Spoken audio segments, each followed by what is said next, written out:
अगर मेहनत आदत बन जाए तो कामयाबी मुकद्दर बन जाती है। जी हाँ दोस्तों, इन लाइंस को हमेशा याद रखिए और लगातार मेहनत करते रहिए, लगातार प्रयास करते रहिए। सफलता आपको बहुत जल्द ज़रूर मिलेगी, क्योंकि ये मेरा पर्सनल एक्सपीरियंस है कि जब मंजिल हमसे थोड़ी ही दूर पे होती है, हम बस एक कदम की दूरी पे होते हैं अपनी मंजिल से, उस समय हमारे कदम डगमगाने लगते हैं। और सही बोले तो हमारे पास दो ऑप्शंस होते हैं, या तो हमने जो इतना लंबा रास्ता तय किया है और उससे थक गए हैं और अपने कदम पीछे ले लेते हैं, या फिर ज़रूरत होती है धैर्य से काम लेने की, पेशेंस से काम लेने की और सिर्फ एक कदम और आगे बढ़ाने की।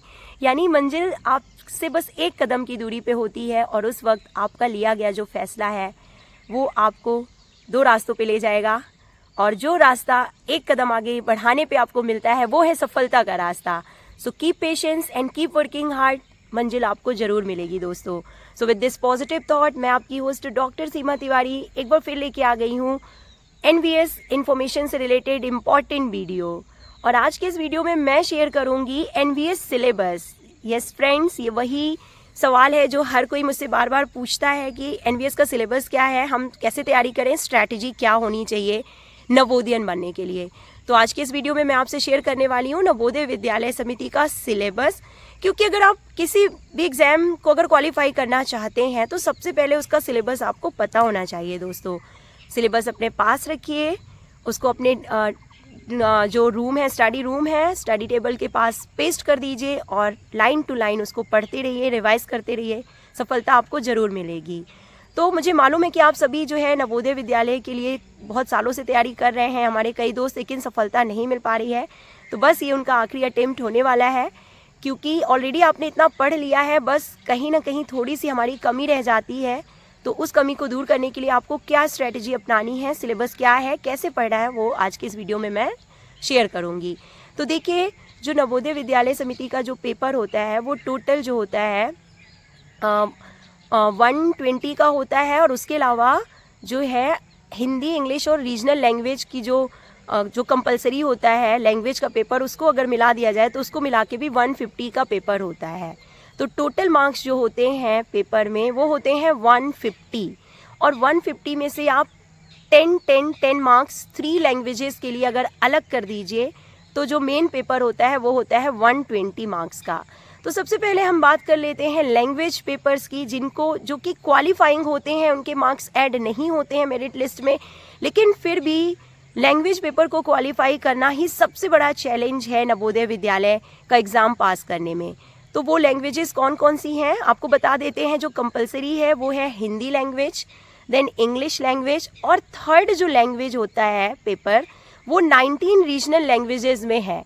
यानी कि 19 रीजनल लैंग्वेजेस में से आप कोई भी एक लैंग्वेज जिसमें आप एक्सपर्ट हैं, आप कंफर्टेबल हैं, उसे चूज़ कर सकते हैं। और इन तीनों ही लैंग्वेजेस में आपको मिनिमम 33% के साथ जो है क्वालिफाई करना ज़रूरी है। तो ये 30 मार्क्स का आपका क्वालिफाइंग लैंग्वेज पेपर होता है। इसके अलावा देखिए 120 मार्क्स की जो मैंने बात की है कि जो मेन पेपर होता है वो 120 मार्क्स का होता है। तो देखिए बात कर लेते हैं मेन पेपर की, जो कि 120 मार्क्स का होता है।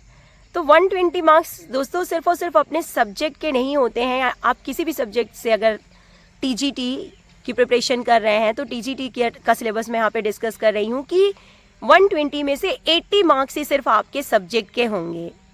इन सारे पॉइंट्स को आप नोट डाउन करते चलिए। देखिए कि 120 में से 80 मार्क्स आपके खुद के सब्जेक्ट के हैं, सेल्फ सब्जेक्ट के।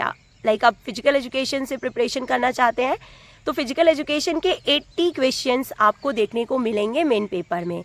तो व्हाट अबाउट 40 मार्क्स, ये जो 40 नंबर है ये क्या है। तो देखिए इन 40 मार्क्स में 10 मार्क्स न्यूमेरिक एबिलिटी और रीजनिंग एबिलिटी के लिए होते हैं। 10 मार्क्स, 10 मार्क्स जो है कंप्यूटर नॉलेज, आईसीटी यानी कि इंट्रोडक्टरी कंप्यूटर टेक्नोलॉजी का जो नॉलेज है वो भी होना चाहिए। इसके अलावा जनरल अवेयरनेस और टीचिंग एप्टीट्यूड को मिला के भी 10 नंबर के क्वेश्चंस होते हैं। तो 10 मार्क्स जो है computer knowledge and general awareness, 10 marks numeric ability, 10 marks reasoning ability और 10 मार्क्स जो है टीचिंग एबिलिटी। यानी कि ये सारे 4 to 5 पार्ट्स मिला के, सेक्शन मिला के ये सभी 40 नंबर का होता है आपका। तो 80 मेन सब्जेक्ट्स और 40 ये सारे सब्जेक्ट्स मिला के अगर आप देखें तो टोटल जो है वो आपका 120 हो गया। तो इस तरीके से 120 नंबर का ये पेपर होता है। तो सबसे चैलेंजिंग पार्ट जो है दोस्तों वो है लैंग्वेज क्वालिफाइंग पार्ट, यानी कि 10 मार्क्स के 3 लैंग्वेजेस के पेपर आपको देने हैं और उन्हें विथ माइनस मार्किंग क्वालिफाई करना ज़रूरी होता है। तो इस लैंग्वेज पेपर को कैसे क्वालिफाई करें, किस तरीके से पढ़ें, इसके लिए भी इंफॉर्मेशन मैं आपको नेक्स्ट वीडियो में ज़रूर प्रोवाइड करूँगी दोस्तों। बहुत ही आसान हो जाएगा आपके लिए लैंग्वेजेस पेपर क्वालिफाई करना अगर आप मेरे जो पर्सनल एक्सपीरियंस हैं उनसे थोड़ा सा सीखेंगे। और आपने भी कई बार पेपर दिया होगा, हो सकता है आप लैंग्वेज क्वालिफाई नहीं करने की वजह से पीछे रह जा रहे हों, तो ये आपको ज़रूर हेल्पफुल होगा। तो नेक्स्ट वीडियो में मैं आपको इन्फॉर्मेशन ज़रूर प्रोवाइड करूँगी कि कैसे क्वालिफाइंग जो क्राइटेरिया है उसको क्वालिफाई करें। और फिर मेन सब्जेक्ट की तो आप सभी दोस्त लगातार तैयारी कर रहे हैं, मुझे पता ही है। पढ़ते पढ़ते इवन आपको सारी चीज़ें रट गई हैं, याद हो गई हैं, आप बहुत अच्छा स्कोर करते हैं अपने मेन सब्जेक्ट में, बहुत अच्छा। लेकिन सिर्फ और सिर्फ लैंग्वेज पेपर क्वालिफाई ना होने की वजह से आप कहीं ना कहीं सफलता से दूर रह जाते हैं। तो I can understand this situation कि जब कई सालों से लोग लगातार प्रयास करते हैं और थोड़ी सी कमी की वजह से पीछे रह जाते हैं, तो उसका एहसास है मुझे। तो परेशान नहीं होना है। Keep watching Seema ma'am NVS। I will be providing you all the helpful videos related to qualify your paper, related to your syllabus, related to exam strategy, related to vacancies in NVS Navodaya Vidyalaya teacher कैसे बने। अगर आप भी बनना चाहते हैं, हमारे नवोदय विद्यालय समिति में आना चाहते हैं, जब if you want to be Navodayan, तो कीप वॉचिंग सीमा मैम। जाते जाते बस इतना ही कहना चाहूँगी, प्राउड टू बी नवोदयन।